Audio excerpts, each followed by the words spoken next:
What is going on, everybody? Welcome to Dylan Talks Tone. Today we got a doozy for you. For those of you that don't like this kind of stuff, just calm down. We'll make some other videos that you might like in the future. But I have a guitar today that I am personally very excited for a lot of reasons.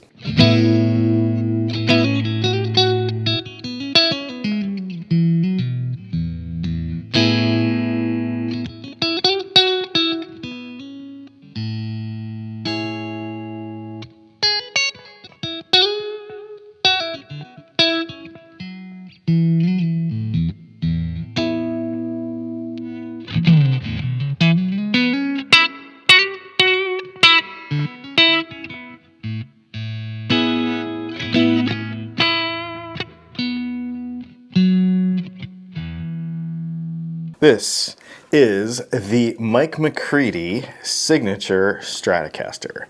I ordered this a couple of months ago, and this is something that I have been waiting for. I'm excited about this guitar. Let me tell you why. I think a lot of times, a lot of people identify with signature guitars because they like the artist. Maybe it takes them back to a certain time in their lives, whatever. For those of you that are old, that might be Jimmy Page. That might be, Eric Clapton, whatever. For me, it's from the metal era on into the grunge era. And for me, the beginning of the grunge era was Pearl Jam. I have a lot of personal connection to Pearl Jam and reasons why I love Pearl Jam. And so McCready has always been one of my favorite guitar players from that era.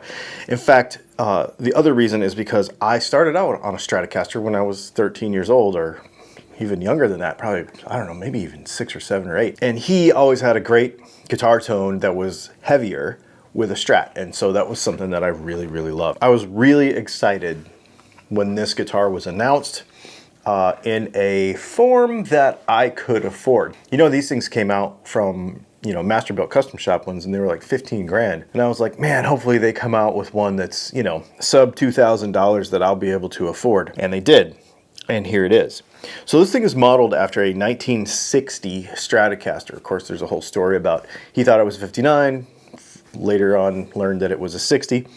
So it's modeled after a 60 Stratocaster. So it's got the older body curves. So let's get into some of the features. This is a maple neck, a rosewood fretboard. It has medium vintage frets. It has a bone nut. It has the Clusen style safety tuners. Of course, it says Fender Stratocaster because it's a Fender Stratocaster. And then on the back side of the peg head, it's got McCready's signature there. It's got custom pickups that are wound for this particular guitar. Of course, the plastics are all aged and various things going on there. It's got a 9.5-inch fretboard radius, which is interesting. It's got a small C neck profile. It's a lot smaller than you would think. So it's a really nice neck profile. 6-screw vintage style tremolo, and yeah, pretty dang cool.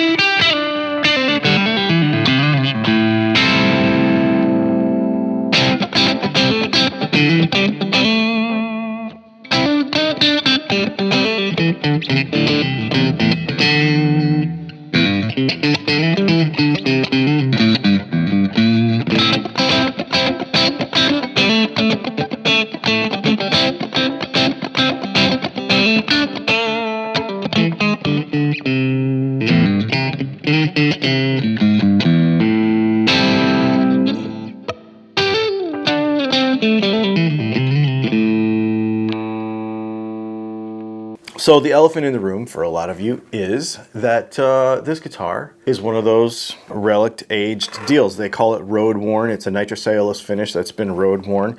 The idea is to make it look as much like his guitar as possible.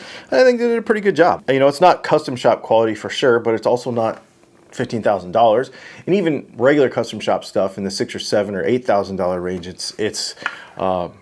it's very good. Let's open this thing up and see what is inside. A lot of people think that it's just another made in Mexico Strat with screwed up paintwork. Let's see. All right, so I just got this thing like an hour ago, and I'm sitting here on the couch playing through my Spark Go and a Runway audio cable, and been playing for about, I don't know, half hour, 45 minutes or something. And whatever they used on the fretboard is making my fingers all black. And I thought it was this cheap strings at first, you know, like strings that are, you know, old or whatever will make your fingers black. But I held the strings apart like this and then used my other hand and was able to get, just in a few, you know, rubs back and forth, some black stuff on my hand. So I don't know if it's something that they used to like relic the fretboard, but we're gonna have to get these strings off of here and clean this up. Fretwork wise, the only one that was a little dodgy was this last set right here. Everything else was pretty good all the way through.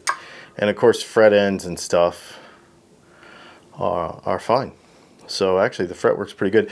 And the fretboard is really rolled like an old guitar, which it should be. So it feels like it's pretty well, you know, well thought of. And the ends of the nut are nice. And yeah, I mean, I think everything is pretty killer. The only thing I'll say is Fender is really, I don't want to say bad, but this is just kind of a thing they do. When they don't really crown their frets super sharp, which maybe on this guitar that was also on purpose. And I'm going to go ahead and hit it with some fret polishing material, as well as from Lizard Spit, and then I'm going to oil this fretboard before we put it back on the guitar and just clean it up, because that stuff, I don't know, whatever they used to relic this just and made my hands all black. All right, let's go ahead and see what's under there. Well, this is a very pleasant surprise. So for all of you who are saying, oh, it's just another made in Mexico Strat, blah, blah, blah. Well, guess what? You're wrong. This is cool. So I did not expect this. So this is not routed like a normal Mexican Strat. This is, what does this say? Oh, Roadworn YVH. Okay, so this is 3 separate pickup cavities instead of hum single hum, which is usually what Mexico stuff is. On top of that, this is all really cool, man. This is very cool. Okay, so then when we start to look at the electronics over here, we have actual Alnico 4-bond bobbins. So these are like, I mean, these are made the way I would make them, actually. Sometimes these Mexico Strats, most of the time the Mexico Strats have plastic bobbins. So this is very cool. We have a paper and oil cap here. We have a treble bleed, which is also very cool. And we have CTS pots and an Oak Grigsby switch. So this is step up stuff, y'all. This is all like American standard stuff in here. This is not, in fact, this is custom shop stuff. The only thing that custom shop stuff would have that this doesn't have is cloth. This would all be cloth. But other than that, and you know, and I'm probably hand wound pickups versus the machine wound stuff that's probably in here. But this stuff is, yeah, so I'm surprised. To tell you the truth, I thought, like you all did, that this was going to be a fancy regular MIM Strat, and it is not. This is all properly upgraded stuff, which is really, really cool. The other thing that I really like about the way they've done this is, if you've ever seen actual old Strats, they're like the hard edges are gone from certain areas of the pick guard. and then it's not shiny anymore. And so the plastics have been treated. The only thing that feels sort of weird is the switch tip still has a ridge on it, which an old one would not. But other than that, I mean, it feels good. It feels really good. I really like this thing. All right, well, let's work on putting this thing back together and throw some strings on it. All right, so this is much better. We got shiny, shiny frets with our lizard spit. You can see where there is like kind of predetermined wear into the fretboard. And it feels fine and looks fine now. There is definitely, they use something on the fretboard to treat this to make it look older that left a residue on the frets. And so I scrubbed that off, of course, when I used the Lizard Spit fret polishing kit, and you can see the shine in the frets. Now, obviously, that's not aged properly or whatever, but good grief, you got to be able to play the thing. So, yeah. So other than that, everything's cool. The fretwork was good. Fretboard's good. Now the frets are shiny, and it doesn't have that, whatever that stuff was making my fingers black when I was playing it before, is now gone.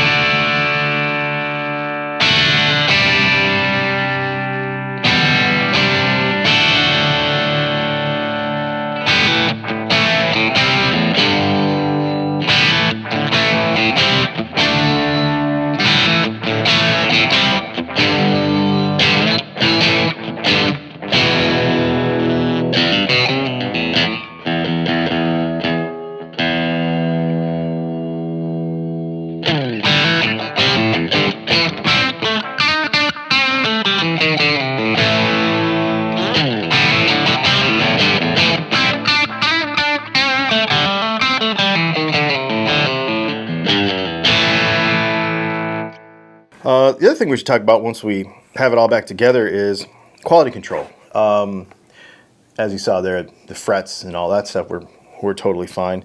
The setup on the guitar came, the low E and the A were a little high. I checked it with my StewMac digital gauge, and it was a little high, so I lowered it a little bit. But other than that, everything was totally fine. The neck relief was perfect. Like I mentioned, we talked about that one fret that was a little high, but other than that, pretty cool. And it plays great. It sounds great. It is great. It's a great guitar. So I guess what we should do is go over a couple of pros and cons of this thing, because it is $1,800, right? So that's a lot for some people. And that's a lot for some people to spend on what they consider to be a made in Mexico Stratocaster. But there's a lot of really neat things about this guitar that I personally really like, and I'm going to tell you why I like it. And honestly, in amongst this conversation, a lot of people have a really hard time understanding why people like relic guitars. And I'm one of those people. I love them. So the obvious thing is, I am at an age where I cannot have a guitar. This is a 1960, made after a 1960 Stratocaster. So however many years ago that was. If I were to buy a brand new Strat, I have a brand new Telly right up there in nitrocellulose. And if I were to keep it for 70 years or 60 years, I could make it look like this too. I am too old to accomplish that in my lifetime. So it just doesn't make sense. And I like the feeling of a broken in, worn in, beat up guitar. I really do. There's a couple things that, that it does. I was thinking about it while I pulled it out of the box the other day as I pulled it out of the case. And I was playing it and I was like, you know, this thing is really, you don't think about quality control. I know that sounds sort of weird, but outside of setup, you don't think about it. Like, you know, you buy a brand new guitar and you're like, oh, well, there's this little mark and there's this little, I don't know if this is just perfect. Like people just, I mean, they go berserk in comment sections on Facebook posts and they go berserk in comment, you know, Reddit posts and all that kind of stuff. And with this guitar, it's kind of fun.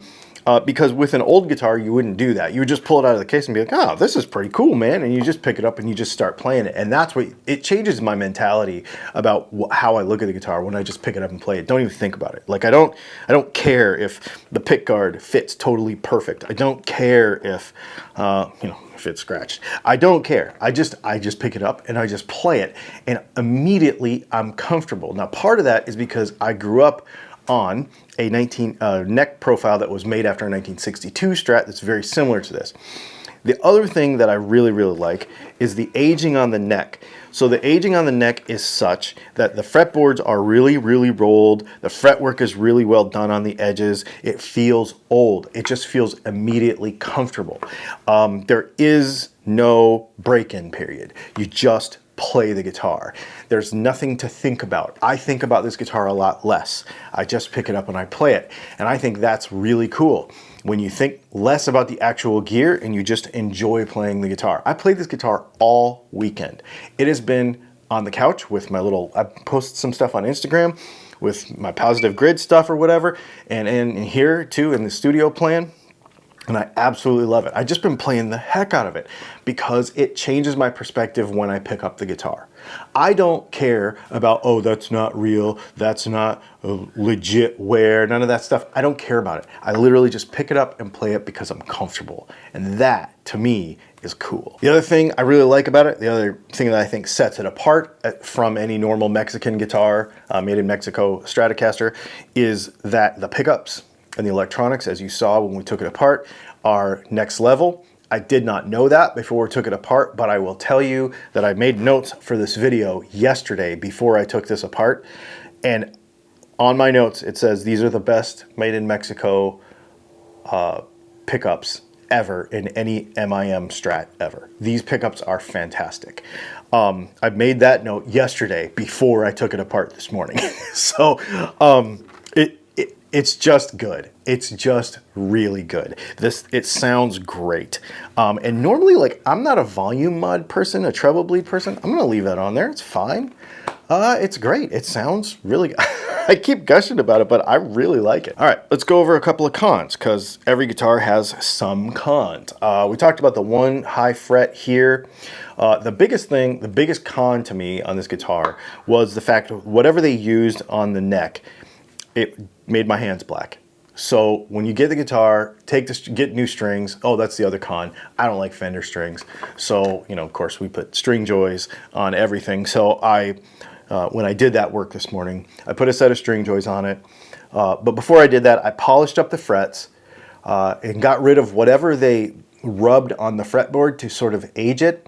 It doesn't really, honestly, in my opinion, look any different. It just looks maintained, if that makes sense. And of course, now the frets look super shiny, which is what I want personally. So using the Lizard Spit fretboard fret polishing kit, and then using the Lizard Spit fretboard oil, cleaning that all up so that your hands don't get black when you play the guitar, because that makes zero sense to me. So that was kind of a con. The other con is, honestly, it comes in a big hard shell case.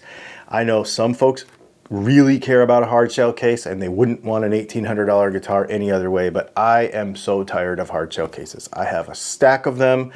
I would rather use a high quality gig bag and then stuff it in a closet whenever, make it compactable whenever I don't need it, because I don't use them very often. So I don't like hard shell cases.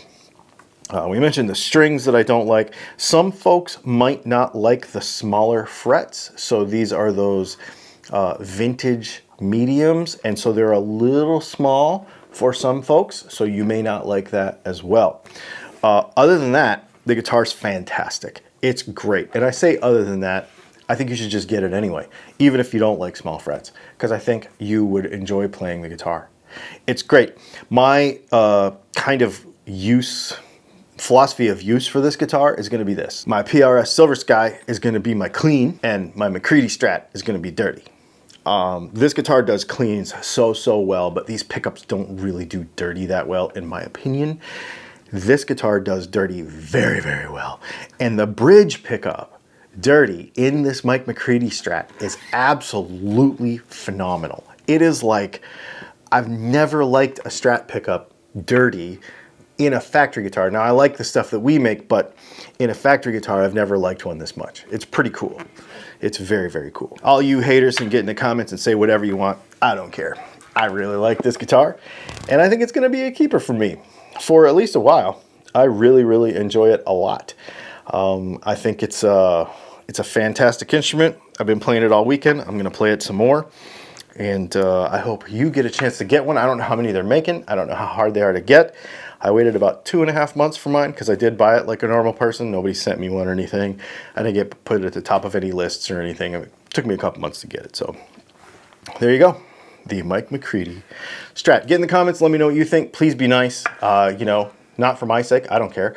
But for everybody else in the comments, make positive contributions to the community wherever possible. That would be awesome. And yeah, I guess we will see you in the next video. Do me a favor and like and subscribe and hit the button, the bell. If you are already subscribed, please check and make sure you still are. We've been getting a bunch of unsubscribe weirdness from YouTube lately, so go ahead and do that, and we will see you in the next video.